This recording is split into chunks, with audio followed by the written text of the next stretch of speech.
আজকের খুতবাটি অত্যন্ত প্রয়োজনীয় একটা বিষয় নিয়ে, যা সকলেই জানে এবং সকলেই শুনে থাকে, আর যা নিয়ে প্রায় সকল মুসলিমই অভিযোগ করে থাকে। আর তা হলো উম্মার মাঝে ঐক্য এবং আমাদের সকলের একতাবদ্ধ হয়ে অবিচ্ছিন্ন একটি ভ্রাতৃত্বের সম্পর্ক গড়ে তোলা। এটা এমন বিষয় যা আপনি প্রতিদিনই লঙ্ঘিত হতে দেখবেন। আর আমরা সকলেই জানি যে উম্মার মাঝে দুর্বলতা এসেছে ঐক্যের অভাব থেকেই। যদি আমরা একটা ঐক্যবদ্ধ শক্তি হতাম, এমনকি 4টি পরিবার ঐক্যবদ্ধ হলে, 4টি গোত্র ঐক্যবদ্ধ হলে, 4টি শহর ঐক্যবদ্ধ হলে, 4টি দেশ ঐক্যবদ্ধ হলে সেটা একটা শক্তিতে পরিণত হয়, তাহলে গোটা পৃথিবীর 20% মানুষ সম্পর্কে আপনি কি বলবেন? তো এটা এমন একটা দুর্বলতা যা সম্পর্কে আমরা সকলেই অবগত। একই সাথে যখন আমরা ইসলামের শত্রু এবং এই উম্মার শত্রুদের ক্ষমতা এবং শক্তিমত্তা নিয়ে কথা বলি, যখন আমরা ইসরায়েলের মতো গণহত্যাকারী উন্মাদদের কথা চিন্তা করি, যা বিশ্ববাসীর চোখের সামনে নির্বিচারে গণহত্যা চালিয়ে যাচ্ছে, আর মুসলিমরা দাঁড়িয়ে দাঁড়িয়ে তা দেখছে, আমাদের মাঝে হতাশা আসে নিজেদের দুর্বলতার জন্য। কিন্তু আপনি হতাশ হওয়ার মাধ্যমে আর রাগান্বিত হওয়ার মাধ্যমে এর সমাধান করতে পারবেন না। কেন আমরা পক্ষাঘাতগ্রস্ত হয়ে রয়েছি? এই প্রশ্নটির সবচেয়ে যুক্তিসঙ্গত উত্তর হল, আমরা ঐক্যবদ্ধ নই, আমাদের একক কণ্ঠ নেই, আমরা একক সত্তা হিসাবে কথা বলি না। আর আপনি সেটা অর্জনই বা করবেন কিভাবে? এটা অর্জন করাকে প্রায় অসম্ভব বলে মনে হয়। শত্রুদের উপায় উপকরণগুলোর কথা আপাতত ভুলে যান। যারা উম্মার অনিষ্ট চায় তাদের অর্থনৈতিক, প্রযুক্তিগত, অর্থসংস্থানগত, সামরিক উপায় উপকরণগুলোর কথা ভুলে যান। সেটা এমনকি বড় কোনো সমস্যাও না। প্রকৃত সমস্যা হলো আভ্যন্তরীণ সমস্যা। প্রকৃত সমস্যা হলো আমাদের নিজেদের ভিতরে যা রয়েছে। আমি উম্মার ঐক্য নিয়ে ভাষা কোনো বক্তব্য দিয়ে ক্ষান্ত হতে চাই না, কারণ আপনারা এরকম হাজার হাজার বক্তব্য শুনেছেন, আমিও শুনেছি। এজন্য আমি আসলেই সমস্যার গোড়া থেকে শুরু করতে চাই। আসুন বিষয়টা নিয়ে ভিন্নভাবে চিন্তা করি। ধরুন আপনি চমৎকার একটা ভূমি দেখতে পেলেন, যেখানে কোনো কিছু জন্মাচ্ছে না, এটাতে কোনো কিছু জন্মাচ্ছে না। আর আপনি বলছেন, এখানে কেন কিছু জন্মাচ্ছে না? কি হলো এই ভূমিটার? আপনি তো কোনো বীজ বপন করেননি, আপনি মাটির যত্ন নেননি, আপনি সেচ দেননি, আর এখন অভিযোগ করছেন যে এখানে কিছু জন্মাচ্ছে না কেন? আপনি বীজ বপন করলেন, সেচ প্রদান করলেন, পর্যাপ্ত সূর্যের আলো নিশ্চিত করলেন, এটাও নিশ্চিত করলেন যে নিয়মিত পোকামাকড় এবং আগাছা পরিষ্কার করা হচ্ছে।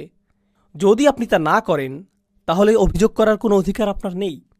আর যদি আপনি তা করেন, যদি আমি তা করি, সেক্ষেত্রেও আমি গতকাল একটা বীজ বপন করে আজকেই বলতে পারি না যে আমার গাছ কোথায়। কেন আমি কোনো গাছ দেখতে পাচ্ছি না, এরপর তা ভুলেই গেলেন। কেন আমি দুশ্চিন্তা করছি? আমার এত খেয়াল করারই বা দরকার কি? পরিপক্ক চিন্তা এভাবে কাজ করে না। এভাবে আমরা শক্তি অর্জন করব না। আপনাকে একটা বিষয় তত্ত্বাবধান করতে হবে, উন্নতি সাধন করতে হবে, আবাদ করতে হবে, এরপরে অবশেষে আপনি ফলাফল পাবেন। আমরা এখানে মুসলিম ঐক্য নিয়ে কথা বলছি। একটা মুহূর্তের জন্য মুসলিমদের কথা ভুলে যান। এমন মানুষদের কথা চিন্তা করুন যারা আল্লাহ এবং রসুল সাল্লাল্লাহু আলাইহি সাল্লামের ভালোবাসার জন্য ঐক্যবদ্ধ না। এমন মানুষদের কথা চিন্তা করুন যারা অর্থের প্রতি ভালোবাসার কারণে ঐক্যবদ্ধ। মাল্টিবিলিয়ন ডলার কর্পোরেশনগুলোর কথা চিন্তা করুন। ওকে, তাদের রয়েছে ভিন্ন ভিন্ন বিভাগ, ভিন্ন ভিন্ন অবস্থান, ভিন্ন ভিন্ন অফিস। আবার সেই অফিসগুলোর ভিতরেও আভ্যন্তরীণ কোন্দল রয়েছে। সেই মানুষগুলো একে অপরের সাথে একত্র নয়, বরং তারা একে অপরের অনিষ্ট করার চেষ্টায় রত। তো এই কোম্পানিগুলো কি করে? তারা মাল্টিমিলিয়ন ডলার ব্যয় করে টিম বিল্ডিং, কোম্পানির সংহতি রক্ষার অনুশীলন, অফিস পার্টি এবং এই ধরনের সকল কার্যক্রম পরিচালনা করে, শুধুমাত্র কর্মচারীরা যাতে একে অপরের সাথে ঐক্যবদ্ধ থাকে, যাতে একে অপরের সাথে অন্তর্গত কোন্দলে না জড়ায় এবং একে অপরের সাথে একত্রতা অনুভব করে। কিন্তু এই পেশাজীবীদেরকে ঐক্যবদ্ধ করার পেছনের কারণটি কি? এই প্রকৌশলীদের, প্রোগ্রামারদের, হিসাবরক্ষকদের, ডিজাইনারদের, সকল মানুষদেরকে যা ঐক্যবদ্ধ করেছে তা হলো আমাদের সকলকে আরও বেশি অর্থ উপার্জন করতে হবে। আর বছর শেষে তারা কি উদযাপন করে? আমাদের বিক্রয় 20% বৃদ্ধি পেয়েছে। এটাই আমাদেরকে ঐক্যবদ্ধ করেছে। এজন্যই আমরা অদম্য একটা শক্তি। তাদের চিন্তায় এই অর্থনৈতিক উদ্দীপনাটাই তাদেরকে ঐক্যবদ্ধ করেছে। এটাই তাদের সম্পূর্ণ প্রেরণাকে তাড়িত করে। তো প্রথম একটা বিষয় আমি আপনাদেরকে বলতে পারি যে এমন মানুষ রয়েছে যারা অন্যথায় একে অপরকে ঘৃণা করত, কিন্তু অভিন্ন একটা উদ্দেশ্যে তারা একতাবদ্ধ। আর কখনো কখনো সেই অভিন্ন উদ্দেশ্য তেমন গুরুত্বপূর্ণ নাও হতে পারে। এটা হতে পারে শুধু অর্থ অথবা শুধু খ্যাতি, হতে পারে দুইজন খেলোয়াড় যারা একে অপরকে ঘৃণা করে, কিন্তু তারা একই দলে থেকে এক হয়ে চ্যাম্পিয়নশিপের জন্য লড়াই করে। তারা একই দলে ঐক্যবদ্ধ থাকার অভিনয় করছে। সে বল পাস করা থেকে বিরত থাকবে না এজন্য যে অপর ব্যক্তিটিকে সে পছন্দ করছে না। আর যদি সে এটা করে তাহলে তার ক্যারিয়ার শেষ। তারাও দলবদ্ধ থাকার অভিনয় করে। কিন্তু এই সকল অবস্থায়, আমার দেওয়া উদাহরণগুলোতে এই সকল অবস্থায় একটা বিষয় উপস্থিত: আন্তরিকতার অভাব। আমি শুধু তোমার সাথে ঐক্যবদ্ধ কারণ আমাদেরকে এই খেলায় জিততে হবে। আমি শুধু তোমার সাথে ঐক্যবদ্ধ কারণ আমাদেরকে পণ্য বিক্রয় করতে হবে। এর বাইরে তুমি পাহাড় থেকে নিচে পড়ে যাও, আমার কিছু যায় আসে না।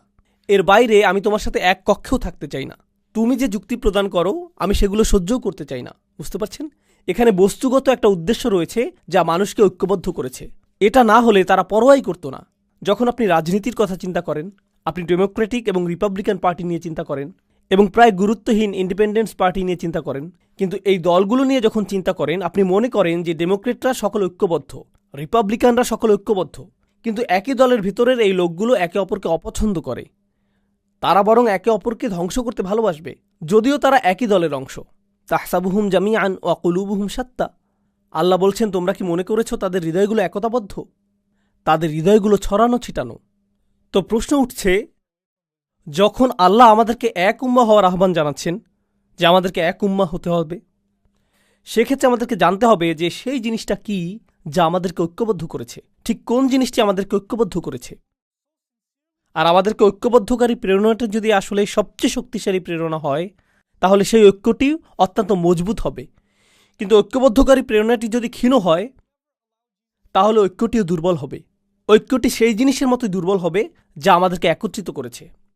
উদাহরণস্বরূপ, এখন আমরা এই মসজিদে বসে আছি, আর আপনারা অনেকেই কাজ থেকে এসেছেন, অনেকে এসেছেন বাসা থেকে, অনেকে এসেছেন আপনাদের ব্যবসা প্রতিষ্ঠান থেকে। আপনারা সকলেই এসে একত্রে এই মসজিদে বসেছেন। পুরুষেরা আছেন, নারীরা রয়েছেন, শিশুরা রয়েছে, আর আমরা সকলেই যারা এখানে একত্রিত হয়েছি, আমরা ঐক্যবদ্ধ হয়েছি আল্লাহর ইবাদত করার অভিপ্রায় নিয়ে। এজন্যই আমরা ঐক্যবদ্ধ হয়েছি। কিন্তু এই আলোচনার পরে আমরা সকলে পৃথকভাবে ফিরে যাব।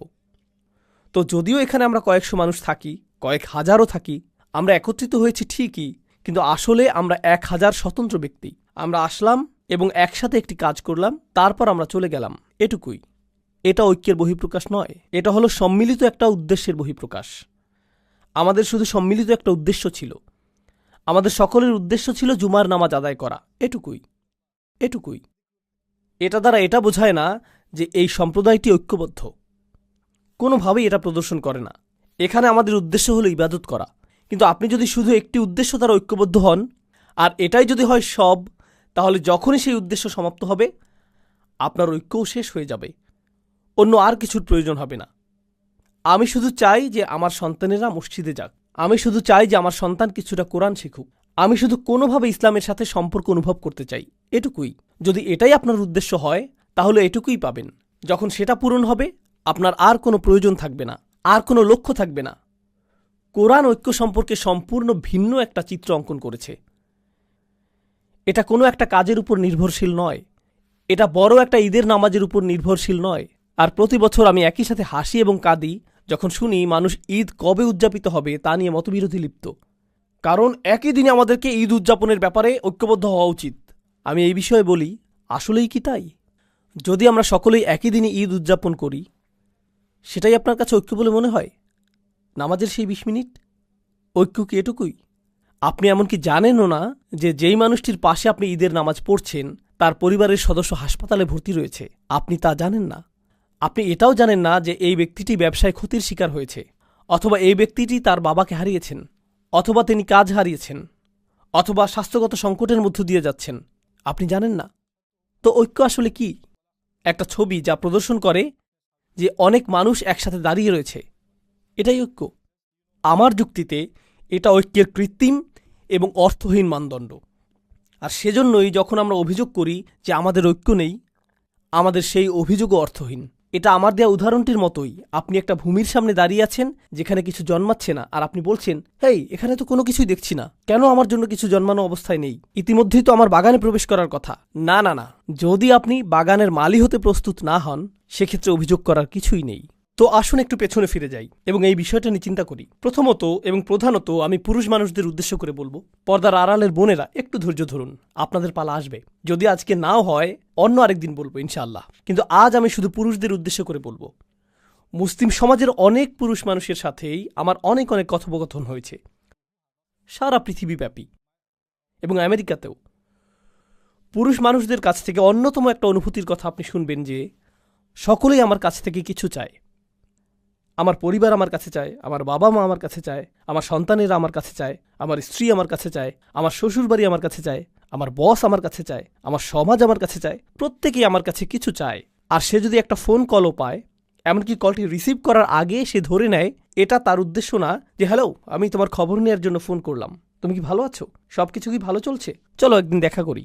এমনকি কেউ যদি কল দিয়ে বলে আসসালামু আলাইকুম, তুমি কেমন আছো, এর মধ্যেই আপনার মাথায় কাজ করে যে সে কি চাইছে, কি ব্যাপারে কল করেছে, কল করার কারণটা কি। কেউই এজন্য আপনার খোঁজ নেয় না যে তারা আপনার ব্যাপারে মনোযোগী। তারা আপনার খোঁজ নেয় কারণ তারা এমন কিছুর প্রতি মনোযোগী যা আপনি তাদেরকে দিতে পারবেন। তো হয়তো আপনি একটা ক্যাশ বাক্স, অথবা আপনি হয়তো একজন সেবক, আপনি শুধু এটুকুই। আপনি আছেন শুধুমাত্র ব্যবহৃত হওয়ার জন্য। আপনি একটা যন্ত্র যাকে ব্যবহার করা হয়, এটুকুই। কেউ আপনাকে নিয়ে চিন্তা করে না, কেউ আসলে আপনার ভিতরের সত্তাটিকে দেখতে পায় না।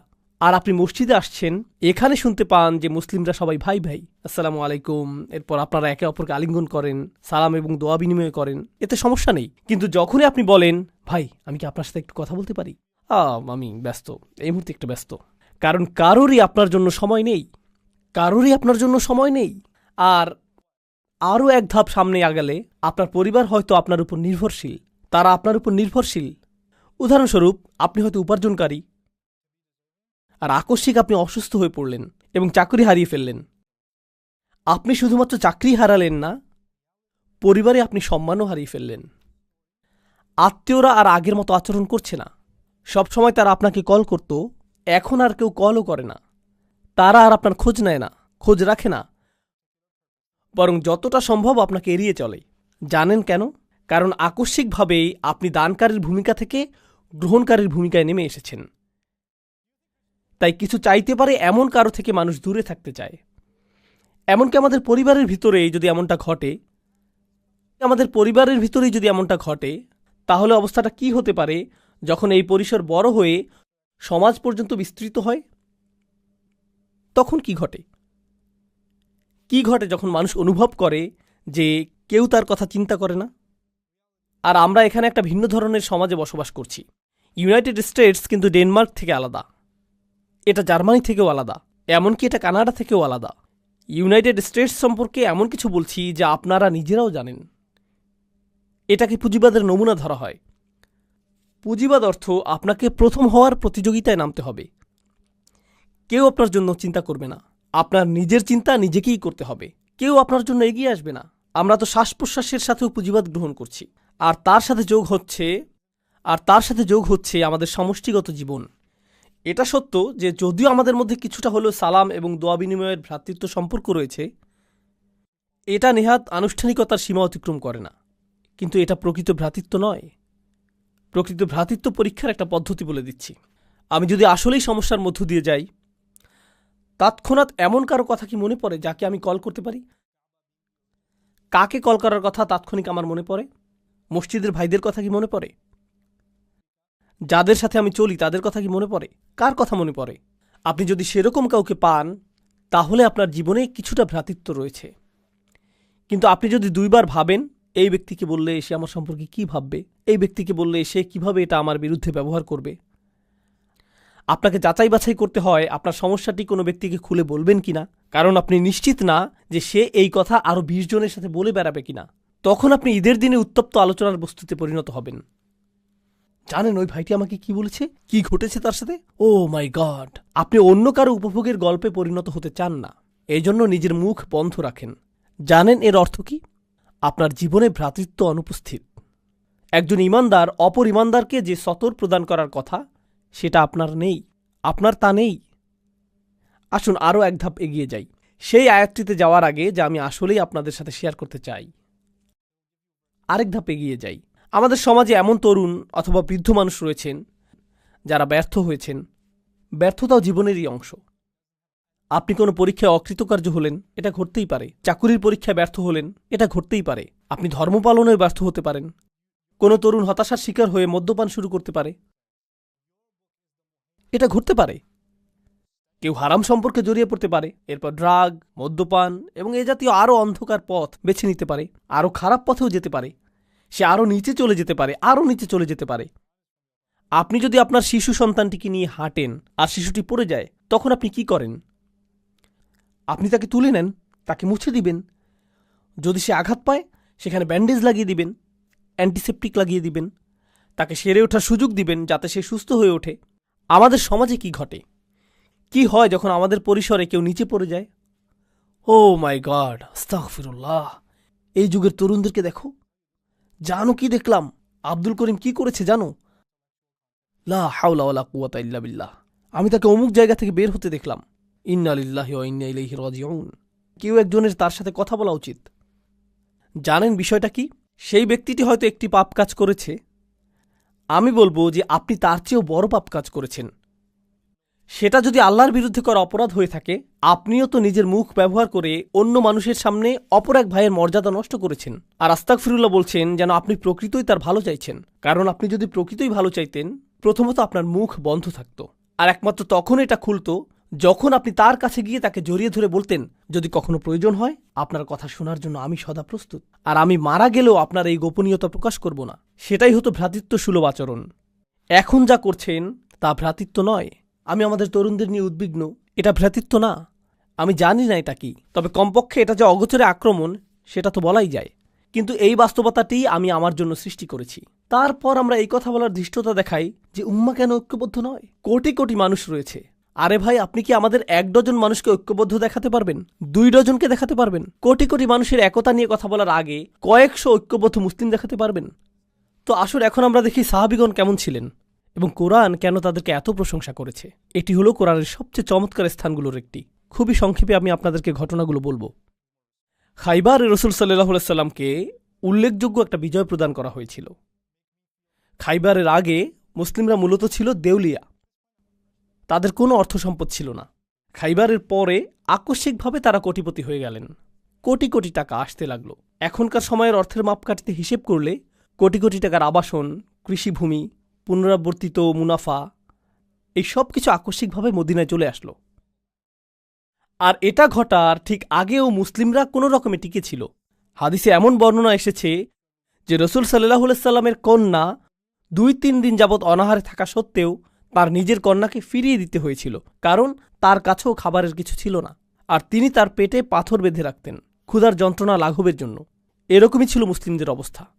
তিনি ছিলেন মদিনার রাষ্ট্রনায়ক, আর অনাহারে দিন কাটত। আর তারপর খাইবারের পরে আকস্মিকভাবে কোটি কোটি টাকা আসতে শুরু করলো। এখন এই বিষয়টি নিয়ে এক মুহূর্ত চিন্তা করুন। মুহাজিরগণ মক্কা থেকে এসেছিলেন, তাই না? তারা সব কিছু পিছনে ফেলে এসেছিলেন, কিন্তু মদিনার মানুষেরা প্রথম থেকেই দরিদ্র। তারা ধনী ছিলেন না। তাদের 3টা শয়নকক্ষ বিশিষ্ট ঘর ছিল না, 2টা শয়নকক্ষ বিশিষ্ট ঘরও ছিল না, তাদের এমনকি শয়নকক্ষও ছিল না। কিন্তু এখন এই মানুষগুলো সব আসলো, আর তাদেরও কোথাও থাকতে হবে। তখন আনসারগণ কি করলেন? মদিনার আনসারগণ যা করলেন, তারা মুহাজিরদেরকে তাদের বাড়িতেই থাকতে দিলেন। তাদের নিজেদেরই তো যথেষ্ট খাবার ছিল না, এখন আরও কিছু ক্ষুধার্ত মুখ তাদের সাথে যুক্ত হলো। বুঝতে পারছেন তো? এই মানুষগুলোর আগমন প্রচুর অর্থনৈতিক চাপ তৈরি করলো। এর উপরে এই অর্থনৈতিক চাপই একমাত্র বিষয় ছিল না। রাসূল সাল্লাল্লাহু আলাইহি সাল্লামের মদিনায় আগমনের 6 মাস পরেই তারা যুদ্ধের প্রস্তুতি শুরু করলেন। বদরের যুদ্ধ শুরু হবার উপক্রম হলো। আর আপনি যখন যুদ্ধের প্রস্তুতি গ্রহণ করেন, আপনাকে এটা জেনে রাখতে হবে যে যুদ্ধ ব্যয়বহুল। যুদ্ধের জন্য কে খরচ করবে? মুহাজিরদের কাছে তো কোনো অর্থ নেই, কারণ তারা সকল অর্থ পেছনে ফেলে এসেছেন। এখন এই সকল ব্যয় বহন কে করবে? আনসাররা। একে তো আনসাররা মুহাজিরদের ব্যয় বহন করছে, তার উপর এখন তারা আল্লাহর পথে যুদ্ধ করার জন্য বেশিরভাগ অর্থের যোগান দিচ্ছেন। তাদের অবস্থার প্রেক্ষিতে যে মুহূর্তেই তারা ইসলাম গ্রহণ করলেন, তাদের ব্যক্তিগত জীবন বলে আর কিছু রইল না। নিজেদের সেই ক্ষুদ্র ছোট পরিসরটাকেও তাদের অন্য কারোর সাথে ভাগ করে নিতে হলো। তারা নিজেদের খাবারটুকু একা খেতে পারলেন না। এখনকার সময়ে বলা হয়ে থাকে যে দেয়াল নির্মাণের মাধ্যমে অভিবাসী সমস্যার সমাধান করা হবে। তারা কিন্তু সেখানে বসবাস করছেন। বইয়ের পাতা এটা পড়া সহজ যে আনসারগণ মুহাজিরদের সহায়তা করেছিলেন। যদি কেউ আপনার ঘরে এসে পড়ে, আপনার সাথে 6 মাস অবস্থান করে, আপনার চাচাতো ভাই, আপনার ভাই 2 দিনের জন্য আসলো, 2টি দিনই নির্ধারিত। তুমি ঈদ করতে এসেছো, ঈদ শেষ, সামনের ঈদে দেখা হবে, সামনের ঈদে আমি বরং তোমার ঘরে আসব। কেউ আপনার ঘরে 6 মাস, 1 বছর অথবা অনির্দিষ্টকালের জন্য অবস্থানের সিদ্ধান্ত নিল। এক পর্যায়ে আপনি বিরক্ত হয়ে যাবেন, এক সময় টানাপোড়েন শুরু হয়ে যাবে। ঠিক আছে, আপনি আমার ইসলামী ভাই, কিন্তু আপনি কি এখানে বসা থেকে বিরত থাকবেন? এটা আমার বসার স্থান। আপনি আমার ইসলামী ভাই, কিন্তু আমার যেই এক টুকরো চিকেন ছিল তাই আপনি খেয়ে নিলেন। এই কমলাটি কে নিয়েছে? এটা কে করেছে? কে সবকিছু এলোমেলো করে রেখেছে? ও আল্লাহ! এরকম শুরু হয়ে যাবে। তারা তো মানুষই, তারা তো মানুষ। এর উপরে তারা আবার একটি যুদ্ধের সম্মুখীন হলেন। আর বেশিরভাগ শহীদ বদর এবং উহুদে, বেশিরভাগ মানুষ যারা হত্যার শিকার হয়েছিলেন তারা ছিলেন আনসার, তারা ছিলেন মদিনার অধিবাসী। তো আমরা ব্যয় করছি, আমরা গৃহের অংশ ছেড়ে দিচ্ছি, আবার আমরা হত্যারও শিকার হচ্ছি। এই সব কিছু ঘটতে থাকলো, আর তারা দিয়েই গেলেন, দিয়েই গেলেন, দিয়েই গেলেন এবং দিয়েই গেলেন। সবশেষে কোটি কোটি টাকা আসতে লাগলো। খাইবারের যুদ্ধের পর তারা কোটিপতি হয়ে গেলেন। আমি যদি আনসারি হতাম, আমি তা না, আমি এখানে আমার কল্পনাকে ব্যবহার করছি, যদি আমি আনসারদের একজন হতাম, আমি বলতাম কুছ তো বাপাস মিলে, কিছুটা হলেও তো ফেরত পাবো। আমি ঘোষণার জন্য অপেক্ষা করছি, কারণ আমি অর্থ ব্যয় করেছি, নিজের বাসস্থানের অংশ দান করেছি, কিছুটা তো ফেরত পাবো, যেহেতু গনিমতের এই সম্পদ আমরা লাভ করেছি। এখন আয়াতটি লক্ষ্য করুন, মা আফা আল্লাহু আলা রসুলিহি, আল্লাহ যাই তার রসুলের মাধ্যমে অর্জন করার সামর্থ্য প্রদান করেছেন, মিন আহলিল কুরা, অর্থাৎ সেই শহরগুলো থেকে, যার অর্থ খাইবার, ফালিল্লাহ, তা আল্লাহর মালিকানাধীন। প্রথমত একটা অংশ হচ্ছে আল্লাহর উদ্দেশ্যে। এটা দিয়ে কি বোঝায় তা এখন বলবো না, অন্য এক সময় বলবো। ওকে, ঠিক আছে, আল্লাহর জন্য, আমি বুঝতে পেরেছি। এরপর অলির রসুল, পরের অংশটি যাচ্ছে রসুল সাল্লাল্লাহু আলাইহি সাল্লামের উদ্দেশ্যে, রসুল এবং তার পরিবার। ওকে, ঠিক আছে, এটা বেশ ভালো। ওয়াজিল কুরবা, নিকট আত্মীয়দের জন্য। ওয়াল ইয়াতামা, ইয়াতিমদের জন্য। আমি একজন আনসারি হয়ে তাকিয়ে আছি, ঠিক আছে, এতিমরা পাবে, আমি হয়তো এর পরে পাবো। ওয়াল মাসাকিন, গরিব মানুষেরা। ওকে, ঠিক আছে, গরিব মানুষদের পালা শেষ। এখন কি আমার প্রসঙ্গ আসবে? ওয়াবনিস সাবিল, যে মানুষেরা ভ্রমণরত, তাদের সাহায্য প্রয়োজন, কিছু অর্থ তাদের কাছেও যাবে। ঠিক আছে, তারপর এই আয়াতটির শেষে আল্লাহ বলছেন, মা আতাকুমুর রসুলু ফাখুযুহু, আল্লাহ রসুল তোমাদের জন্য যা নীতি নির্ধারণ করেন তা গ্রহণ করো। ওমা নাহাকুম আনহু ফান্তাহু, আর তিনি যা নিষেধ করেন তা থেকে বিরত থাকো। ঠিক আছে, এখন পরবর্তী আয়াত, পরবর্তী গ্রহীতার কথা আসছে। লিল ফুকারা ইল মুহাজিরিন আল্লাযীনা উখরিজু মিন দিয়ারিহিম ওয়া আমওয়ালিহিম ইয়াবতাগুনা ফাদলাম মিনাল্লাহি ওয়া রিদওয়ানা, কপরদকহীন মুহাজিরগণ, যাদেরকে তাদের গৃহ এবং সম্পত্তি থেকে উৎখাত করা হয়েছে, যারা আল্লাহর অনুগ্রহের অন্বেষণ করে এবং তার সন্তুষ্টি কামনা করে, তারাই পরবর্তী গ্রহীতা। এখানে তো অনেকগুলো গ্রহীতা, সকল অর্থ বিভক্ত হয়ে যাচ্ছে, কিন্তু কার কথা এখনও উল্লেখ করা হয়নি? আনসারদের কথা উল্লেখ করা হয়নি। আর আনসারগণই সবচেয়ে বেশি অর্থ ব্যয় করেছিলেন, কিন্তু তাদের কথা এখনও আসেনি। সব শেষে আল্লাহ তাদের প্রসঙ্গ উল্লেখ করে বলছেন, ওয়াল্লাযীনা তাবাওয়াদ-দার ওয়াল ঈমান। শুধু লক্ষ্য করুন কিভাবে আল্লাহ তাদের সম্পর্কে বলছেন। আমি এই সব কিছু বলছি শুধু এটা দেখানোর জন্য যে কি চমৎকারভাবে আল্লাহ তাদের সম্পর্কে বলেছেন। সেই মানুষেরা তাদের ঘর এবং তারা পর্যাপ্ত স্থানের ব্যবস্থা করেছে। ঠিক যেভাবে আপনি আপনার ঘর উন্মুক্ত করেন, তারাও তাদের ঈমানকে উন্মুক্ত করেছিলেন। এখানে আল্লাহ আমাদেরকে একটা বার্তা দিচ্ছেন, আমার মুসলিম ভাইয়ের জন্য কতটুকু স্থান আমি আমার মনে তৈরি করেছি, এটা আমার ঈমানের অংশ। শুধুমাত্র নামাজের মধ্যে ঈমান সীমাবদ্ধ না, আমার মুসলিম ভাইয়ের জন্য যখন আমি হৃদয় উন্মুক্ত করি তাতেও ঈমান রয়েছে। আর আল্লাহ বলছেন এই মানুষগুলো উন্মুক্ত হৃদয়ের অধিকারী। আনসারদের প্রসঙ্গ অনেক পরে এসেছে, কিন্তু আনসারগণ কখনোই সেরকম বোধ করেননি, তারা সেটা অনুভব করেননি। তাদের ঈমানের মতো তাদের হৃদয়গুলো উন্মুক্ত ছিল। তারা তাদের ঘর এবং ঈমান উভয়টি উন্মুক্ত করে দেন। মিন ক্বাবলিহিম, তাদের আগমনের পূর্বেই, ইউহিব্বুনা মান হাজারা ইলাইহিম। কথাগুলো তেলাওয়াত করা খুবই সহজ, কিন্তু অনুধাবন করা খুবই কঠিন। তিনি বলছেন তারা ভালোবাসেন তাদেরকে যারা তাদের কাছে আশ্রয় গ্রহণ করেছেন। ইয়া আল্লাহ, এটা যদি আপনার এবং আমার বিষয়ে বলা হতো, কথাটা এরকম হতো, তারা কোনো রকমের সহ্য করছে তাদেরকে যারা তাদের কাছে আশ্রয় গ্রহণ করেছে। তারা প্রায় তাদেরকে হত্যা করার দ্বারপ্রান্তে পৌঁছে গিয়েছে যারা তাদের কাছে আশ্রয় গ্রহণ করেছে। তারা কামনা করেছে যে যারা তাদের কাছে আশ্রয় গ্রহণ করেছে তারা যাতে নিজ এলাকায় ফিরে যায়। মুনাফিকরাই এই কথাগুলো বলেছিল, লা ইরজা'না ইলাল মাদিনাতি লা ইখরিজান্নাল আ'আজ্জু মিনাল আযাল। এই কথাটাই মুনাফিকরা বলেছিল যে তাদের নিজ এলাকায় ফেরত যাওয়া উচিত, এটাই তারা বলেছিল। তো এর অর্থ কি? আপনার মুসলিম ভাইয়ের জন্য হৃদয় উন্মুক্ত করা, তার সকল প্রয়োজন পূরণ করা, শুধুমাত্র অর্থনৈতিক প্রয়োজনই না, এর দ্বারা শুধুমাত্র অর্থনৈতিক সাহায্যই বোঝাচ্ছে না, এর দ্বারা বোঝাচ্ছে যে আপনি নিজের হৃদয়ে স্থান তৈরি করবেন যাতে কোনো একজন আক্ষরিকভাবেই আপনার গৃহে আশ্রয় পেতে পারে। তাই আল্লাহ বলছেন, ইউহিব্বুনা মান হাজারা ইলাইহিম ওয়ালা ইয়াজিদুনা ফি সুদুরিহিম হাজাতাম মিম্মা উতু। অর্থাৎ যেই দায়িত্ব তাদেরকে প্রদান করা হয়েছে তার কারণে তারা নিজেদের হৃদয়ে কোনো অস্বস্তি রাখে না। তারা কখনোই অস্বস্তি অনুভব করে না, কারণ তারা কাউকে সহায়তা করছেন। তারা কখনোই অস্বস্তি বোধ করেন না, কারণ সে আমার ভাই, সে আমার বোন, সে আমার পরিবার, আল্লাহ বলেছেন যে সেটা আমার পরিবার। লা ইলাহা ইল্লাল্লাহর এই বন্ধন রক্ত সম্পর্কের চেয়েও বেশি। এটাই একমাত্র গুরুত্বপূর্ণ বিষয়। পরিবার সবার আগে, উম্মাহ সবার আগে, এটাই ছিল তাদের মনোভাব। আপনি অভিবাসন সংকট নিয়ে চিন্তা করেন। আমরা যেহেতু আমেরিকায় বসবাস করছি, আমরা চিন্তা করি মেক্সিকান অভিবাসীদের কথা, অবৈধ অভিবাসী এবং শরণার্থীদের কথা, তাই না? মুসলিম বিশ্বে যান, পাকিস্তানে যান, সেখানে আফগানি অভিবাসীরা রয়েছেন। মালয়েশিয়াতে যান, সেখানে ভারতীয় অভিবাসীরা রয়েছেন, ভারতীয় মুসলিম। বিভিন্ন মুসলিম দেশে যান, সেখানে অন্য দেশের মুসলিম অভিবাসী রয়েছেন। তুরস্কে যান, সেখানে সিরিয়ান অভিবাসী রয়েছেন। আর তারা উভয়ই মুসলিম, তারা উভয়ই মুসলিম। সেখানে বক্তব্যটি কি?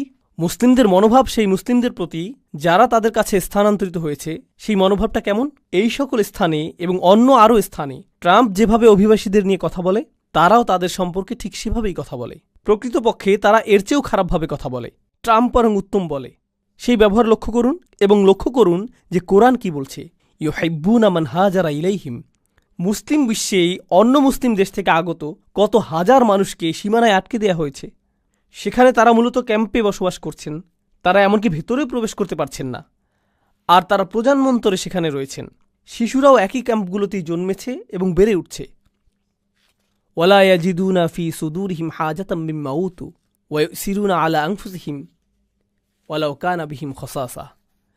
তারা নিজেদের উপর অন্যদেরকে প্রাধান্য দেয়, যদিও তারা নিজেরা অভুক্ত অবস্থায় থাকে। তারা নিজেদের উপরে অন্যদেরকে অগ্রাধিকার দেয়। তারা অন্যদের জন্য নিজেদের প্রয়োজনকে তুচ্ছ করে দেখেন, যদিও তারা অনাহারে থাকেন। এটা বেশ উঁচু মানদণ্ড। আল্লাহ বর্ণনা দিচ্ছেন যে পরিমাণ অর্থ এসেছে তা নির্ধারিত আল্লাহর জন্য, রাসূলের জন্য, দরিদ্র কপরদক্ষিণ মানুষদের জন্য, মুহাজিরদের জন্য। আর তারপর তিনি আনসারদের কথা অসাধারণভাবে বর্ণনা করলেন। এত দীর্ঘ আয়াত উৎসর্গকৃত হয়েছে শুধুমাত্র আনসারদের জন্য আর তাদের কৃতকর্মের জন্য। আর তিনি শেষ করেছেন এই বলে যে ওমা ইউকা শুহা নাফসিহি ফাউলাইকা হুমুল মুফলিহুন। যে নিজেকে লোভ ও স্বার্থপরতা থেকে রক্ষা করতে পারবে সেই সফল। আমার সুরক্ষা প্রয়োজন আমার নিজের একটা অংশ থেকে। আমার নিজের ভিতরে রয়েছে লোভ এবং স্বার্থপরতা। আমাদের সকলের মধ্যে এটা রয়েছে। আল্লাহ বলেছেন আমাদের ভিতরে সুহ রয়েছে আর আমাদের সুরক্ষা প্রয়োজন শুধুমাত্র শয়তানের কাছ থেকেই না, আমার সুরক্ষা প্রয়োজন আমার নিজের সুহ থেকেও। যে সকল মানুষ তাদের ভিতরের এই দুর্বলতা থেকে মুক্ত হতে পারবে তারাই সাফল্য অর্জন করবে। ফাউলাইকা হুমুল মুফলিহুন। আমি চাই যে আমি নিজে এবং আপনারা আমাদের নিজস্ব পরিসরে পুনরায় চিন্তা করা শুরু করি যে ঐক্য অর্থ আসলে কি। কারণ কোরআনে বর্ণিত ঐক্য হল নিজের ভেতরে অনুভূত ঐক্য। এটা সেরকম ঐক্য না যা শুধু বাহ্যিকভাবে দেখতে ঐক্যের মতো। এটা ঐক্য না যে আমরা একই রকম কথা বলি, অথবা আমরা একই রকম পোশাক পরি, অথবা আমরা একই মাযহাব অনুসরণ করি তাই আমরা ঐক্যবদ্ধ, আমাদের দাড়ির দৈর্ঘ্য সমান তাই আমরা ঐক্যবদ্ধ, অথবা আমাদের কাপড় সমান মাপে টাকনুর উপর থাকে তাই আমরা ঐক্যবদ্ধ, আমরা একই বক্তার আলোচনা শুনি তাই আমরা ঐক্যবদ্ধ। এগুলো সবই অযৌক্তিক, এগুলো সবই অর্থহীন। প্রকৃত ঐক্য হল যখনই আপনি কোনো মুসলিম ভাইকে দেখেন, যেই মুহূর্তে তিনি আপনাকে সালাম দেন, অন্য সকল প্রতিবন্ধকতা অদৃশ্য হয়ে যায়। ওয়ালা তাকুলু লিমান আলকা ইলাইকুমুস সালামা লাস্তা মুমিনান। এটুকুই যথেষ্ট। তারা আপনার ভাই, আপনি তাদের জন্য সদা প্রস্তুত, তারা আপনার জন্য সদা প্রস্তুত। আমরা ঐক্যের প্রকৃত অর্থ জানব না যদি আমরা এটা নির্মাণ না করি, যদি আমরা এটাকে লালন না করি। আর আপনি এবং আমি এটাকে লালন করতে পারব যদি আমাদের নিজেদের ব্যক্তিগত পরিসর থেকে ঐক্যের চর্চা সৃষ্টি করা শুরু করি এবং মানুষের সাথে সম্পর্ক তৈরি শুরু করি। এই বিষয়ে আমি সর্বশেষ একটি কথা বলবো। ইতিমধ্যেই বক্তব্য দীর্ঘায়িত হয়ে গিয়েছে। সর্বশেষ যে কথাটি বলবো তা হলো, আমি 18-19 বছর বয়স থেকেই মুসলিমদের মাঝে কাজ করছি। খুতবা, দার্স এবং সক্রিয় কার্যক্রমগুলোতে যুক্ত ছিলাম। এটা প্রায় 25-26 বছর আগের কথা। আমি এই কার্যক্রমে দীর্ঘ সময় ধরে সংযুক্ত। আমি অনেক হালাকায় যোগ দিয়েছি, অনেক ইমামের সাথে ঘুরে বেরিয়েছি এবং যারা ইসলামী সম্মেলনের আয়োজন করে এই মানুষদের পরিসরে যুক্ত ছিলাম। আর এই পরিসরে আপনি বন্ধুত্ব তৈরি করেন, তাদের সাথে আপনি কথা বলেন ইসলাম নিয়ে, আপনি কথা বলেন উম্মার সমস্যা নিয়ে, আপনি অমুক আয়াত নিয়ে কথা বলেন, আপনি অমুক হাদিস নিয়ে কথা বলেন, আপনি ইতিহাস নিয়ে কথা বলেন। জানেন এই 25 বছর যাবৎ আমার পরিসরের মধ্যে একটা জিনিস রয়েছে যা নিয়ে কেউ কথা বলেনি, আর আমিও এটা নিয়ে কারোর সাথে কথা বলিনি। আর তা হলো তাদের ব্যক্তিগত জীবনে তারা কি কি সমস্যার মধ্য দিয়ে যাচ্ছেন। আমার পরিসরের মধ্যে এমন মানুষ ছিলেন যারা সকল ধরনের সমস্যার সাথে লড়াই করে যাচ্ছিলেন। বিষণ্ণতা, দুশ্চিন্তা, এমনকি কখনো কখনো আত্মহত্যার চিন্তা, বিবাহ বিচ্ছেদের কষ্ট, সন্তান লালন পালন, ভিসা বাতিল হওয়া, সব ধরনের সমস্যা ঘটে যাচ্ছে। আপনার জানার বাইরে থেকে যাচ্ছে। কারণ তারা এটা জানে যে এসব বিষয়ে কথা বলার জায়গা এটা না। তাদের মনোযোগের কেন্দ্রবিন্দু হলো শুধু হালাকা। তাদের মনোযোগ হলো তুমি কি এই প্রোগ্রামটা করতে পারবে, এটাই তাদের মনোযোগের বিষয়, এটুকুই। আর তুলনা করার জন্য আমি খ্রিস্টানদের একটা গির্জায় গিয়েছিলাম, শুধু দেখার জন্য যে তারা কি করে। এক বুধবার রাতে গিয়েছিলাম, এখানকার স্থানীয় একটা গির্জা। তারা গোল হয়ে বসে, প্রথমে 5-7 মিনিট তারা গান গায় এবং এই জাতীয় কিছু কাজ করে। এরপর 1 ঘন্টা অতিবাহিত করে। জানেন সেই 1 ঘন্টায় তারা কি করে? সেখানকার পাদ্রী একজনকে বললেন, এই তোমার নাম কি? আমার নাম ফ্রাঙ্ক। তোমার নিজের সম্পর্কে কিছুটা বলো ফ্রাঙ্ক। এটা এটা এটা এটা তোমার এমন কি কোনো বিষয় আছে যার জন্য আমরা সবাই প্রার্থনা করতে পারি? হ্যাঁ, আমার মেয়ে আমার সাথে কথা বলে না, সেজন্য প্রার্থনা করুন। সকলে আসুন ফ্রাঙ্কের জন্য প্রার্থনা করি। পরবর্তী ব্যক্তি, পরবর্তী মহিলা, তুমি কি সমস্যা রয়েছ? আসো তোমার জন্য প্রার্থনা করি। কল্পনা করতে পারেন তারা এভাবে কথা বলছে, আর এই মানুষগুলো একে অপরকে চিনেও না। সব শেষে তারা একে অপরকে আলিঙ্গন করলো। এরপর এক ব্যক্তি এসে বলল, আমার মেয়ের সাথেও আমার একই রকম অবস্থা ছিল, আমরা কিন্তু যোগাযোগ রাখতে পারি, মাঝে মাঝে এই বিষয়ে কথা বলতে পারি, এটা অনেক বড় প্রাপ্তি। আর আমি বিস্মিত হয়ে এটা দেখছিলাম। আমাদের সত্য ধর্মের অনুসারী হওয়ার কথা ছিল, আমাদের হওয়ার কথা ছিল আদিল্লাতিনা আলাল মুমিনিন, আমাদের হওয়ার কথা ছিল ইউসিরুনা আলা আনফুসিহিম। আমি দেখলাম যে এই সবগুলো আয়াতই এমন মানুষেরা চর্চা করছে যারা আমাদের ধর্মের ভিতরের কেউ না। আর এত বছর ধরে আল্লাহর ঘর মসজিদে এবং মুসলিম পরিবেশে থেকেও আমি এটা দেখিনি। যা আছে তা খুবই সামান্য। আমাদেরকে যত্নশীলতার সাথে লালন করতে হবে, ভ্রাতৃত্বের লালন করতে হবে। এখান থেকে ঐক্য আসবে। এটা বক্তব্য, আলোচনা এবং ভিডিও থেকে আসবে না। এটা আসবে যখন আপনি এবং আমি আসলেই সম্পর্ক তৈরি করব, গভীর সম্পর্ক। আল্লাহ আমাদেরকে একটি খাঁটি ঐক্যের অধিকারী মানুষে পরিণত করুন, আর আমাদেরকে একে অপরের প্রতি আন্তরিক করে দিন। তিনি আমাদের সম্পর্কের কৃত্রিমতা ও কপটতা দূর করে দিন এবং সবচেয়ে শক্তিশালী, গভীর এবং অকৃত্রিম সম্পর্ক দিয়ে তা প্রতিস্থাপিত করে দিন। বারাকাল্লাহু লি ওয়া লাকুম। আসসালামু আলাইকুম।